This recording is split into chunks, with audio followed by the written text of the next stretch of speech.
Well, here we are again. Hello. Oh, he looks pretty grumpy, doesn't he? He shouldn't be, because he's got some safe places to park his car now. There's his little car, just parked down there. But where we are right now, anyone can come and pick that glorious Marmite lock and steal stuff from the car. So as you can see on the Marmite server, what I've done is created some red PvP zones. This is where you go if you want to have a scrap with other players. This is the big PvP zone. This is the atomic PvP zone. This is the Arctic PvP zone. This is the big Air Force landing strip air base thing, trains, planes and automobiles, where everyone likes to go and run around. There's a lot of action there, so that's a good shoot 'em up. The city's always good, creeping around in the mist, being a little bit naughty, taking pot shots from the players from roofs, and this is that bloody base where I keep getting killed, always by the blowy up men. Bloody blowy up men.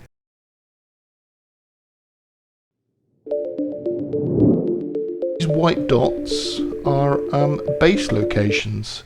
The only difference here is that if you park a car, the only setting in these is that other players cannot pick your locks, so you can drive to any of these zones and drop your car off with all your kit in there and rest assured that it's safe. Or you can build a little base in there and rest assured that your base is safe. Not safe from other players shooting you, of course, but safe from those dastardly robbers. Why these random spots, I hear you say?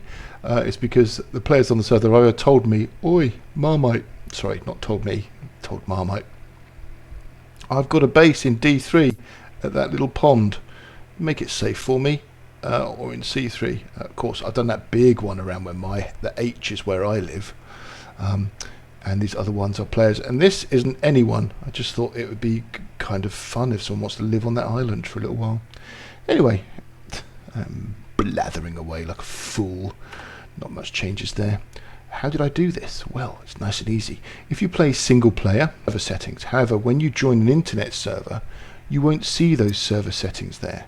So the first thing you've got to do is add it to your server config. So how do we do this? Now I happen to host with Nitrado, internet server hosts. I've got no particular affiliation with them. I don't resell their services or anything. You just use yours to do you. It'll be exactly the same way. All you have to do is go into your internet server config. Here is my server running away. You know, you can come and join the server just by finding it on the multiplayer. Type Marmite into the search bar and you'll oh, you're gonna get one.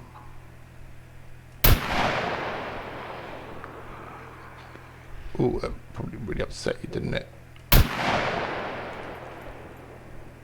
So loud, this gun. Good God.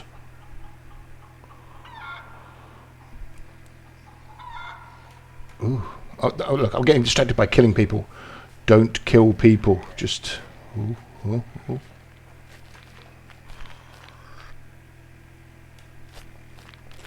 There he is.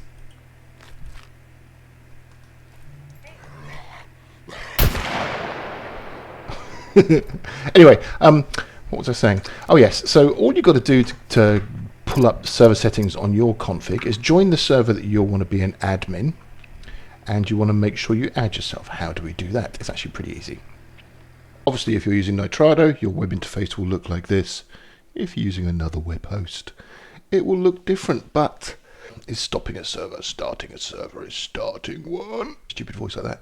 Takes a little while to shut down. So, as I mentioned earlier, what you need from Steam is your Steam ID. Copy that. Then, once the server has stopped, we need to add that Steam ID to two places. First of all, we need to add it to the admin config file, a configuration input file. What that lets you do is do admin commands while you're in game. You just saw me in game pulling up the talk panel and typing in hash list players to list the players on the server. Of course, you can spawn items or spawn vehicles or delete things or use admin to unlock lockable objects. Hey, you're admin, you're God. So you can do all kinds of stuff. And the second place we've got to add it is to the server ini file that lives on the server. And what this lets you do is assume that admin role when you're on the internet. That's the important bit that I had missed before. So if we look at our config files for the server, by default you see your server settings ini. This is all of the details of my Marmite server that's running. You can see it's got things like how many cars, what the drain rate is, how many zombies we have, how fast they spawn. But there's other YouTube videos that can go through all these settings for you. Perhaps I'll do it one day. I'm just kind of getting to grips to it all now. I don't really feel I know what I'm doing enough to waffle about it. It doesn't stop me waffling about this kind of stuff, and I don't really know enough about this either, but there we go. So we're going to go and have a look at admin users first of all. You'll notice in my admin users file I have one line. That's my Steam ID. So that says I, when I'm playing, am an admin. Now we look at the server settings admin users. You notice that also has one line. It's my Steam ID. So if you just paste and update your Steam ID into server settings admin users and admin users. If there was, of course, if there was someone that you really wanted to ban from your server, you could get their Steam ID and put it into banned users. Or someone you wanted to shut up, like my ex-wife. You could put them in the muted users. Okay, once you've made those changes, just start your server back up. Bada bing. And this takes about 30 seconds or so in my world to come back up and running. Okay, server started. Here I am running. There's no players on my server. So back in serverland, let's go and join the old Marmite server. Now, assuming you've done that on your server as well, once you join the server, you'll see server settings on your main escape menu. Okay, we're back in. Oh, hello, nice car. I like to stand on the roof when I'm just lounging around. Press your escape key. You now see server settings, right? If you don't see server settings, that's because you did not put your Steam ID correctly in the server settings admin.ini. But if you did, here you can change everything to do with your server. You can do all kinds of stuff. You can disable sentries, the big rep mechs, or you can disable suicide puppets. I like to be killed by them and to say lots of swear words, so I leave those off, which means they will be in the game. Blah blah blah blah blah. The main thing that I was going to do in this little video is to show you custom zones, because I created custom zones last time an incredibly difficult way and uploaded a video which was just, someone was like, why on earth are you figuring out the coordinates of where you want to draw the zone when you can just click one of these buttons down here and draw it on there? So let's have a quick overview. You can see on my map I have several zones, right? These are called configurations. Globally, this is what happens on my server. You allow everything. Then we have outposts in green, where we ignore, this is the default that comes with the systems, right? It's typically what your outposts look like. And I've created some PvP zones, which I marked in red, and a safe base building zone, which I marked in white. So the PvP zone, I'm saying things like allow all of this damage all the way down. The only thing that I'm blocking in the PvP zone is bases. I don't really want to build a base in a PvP zone. Well, let's say that I change my mind about that. Yeah, I will let someone build a base in the PvP zone. I literally just click the setting here and apply. And my safe building bases, I've allowed them to do everything in there, but I've blocked anyone from picking the locks in a safe zone. Don't rain on me. So you can build your house there and know that it's really, really safe. So how do you create things within the safe zone? If I selected the safe zone, I can then create a number of regions that will be safe zones. Let's say I'm going to create one.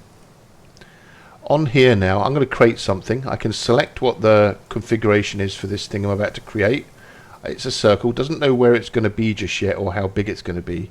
But let's say I want to draw a circle. I'm going to add a circle region, and let's say I want to put it I don't know. Let's say I want to add a little PvP zone up here in D4. If I just press and click holding down the left button, I can then drag a window shape. Let's say that I want to make that whole area up there PvP. When I drop the button, it defaults to outposts. These are referencing one of my configurations, and I can just scroll through them. Don't know, it's now a PvP zone. Now it's a safe base building zone. Now it's an outpost. I'm going to leave it as a PvP zone. So look, I just made a PvP zone up there. Let's make I don't know, a safe zone here, right? I would just say create a new region. I'll draw it, add a circle region, draw it, and select what I want it to be. Done. Then I apply it to the server. Likewise, if I want to do one of these and I decide that I don't want that there, I can click remove region and then click on the region that I want to remove. Easy peasy, right? Here's my big server. You can see that I've done one square one over the big nuclear zone. That's because I just added a rectangle region. Works exactly the same way, apart from when you add a rectangle region, you drag the shape of rectangly, remove it, click on it. That's it. Dead simple. Make sure you apply everything and then exit back out.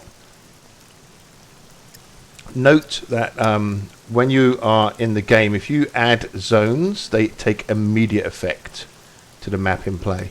But lots of the other settings that you change in there, get in the car, man, you're getting wet. Lots of the settings that you change in there, it will tell you when you come out, this requires a server restart. So what I do is I just stick a message out to anyone that's on the server saying, hey, I'm about to reset the server. And off we go. And that, as they say, is that with Scum 0.85. I'm really enjoying getting to know some of the server settings as I'm playing with it and starting to understand the game more, and also just how to use the admin side of things more. What was I going to do today? That's right, I'm off down to this safe zone here to sell some of my clobber and buy some fishing gear, because then I'm going to head back up to my house, which is up here, and do some fishing. So for right now, that'll be an end. Alright, thanks guys. I hope this was useful to somebody, and I hope it's dry and sunny where you live, not rainy and grim like it is here in Marmite land. Hasta luego. Well, that's that. That was easy, wasn't it? I like playing with server settings, it's kind of fun. But now the server is settled, come find it on multiplayer. Type Marmite, join the mayhem, build a base, die from a blowy up man.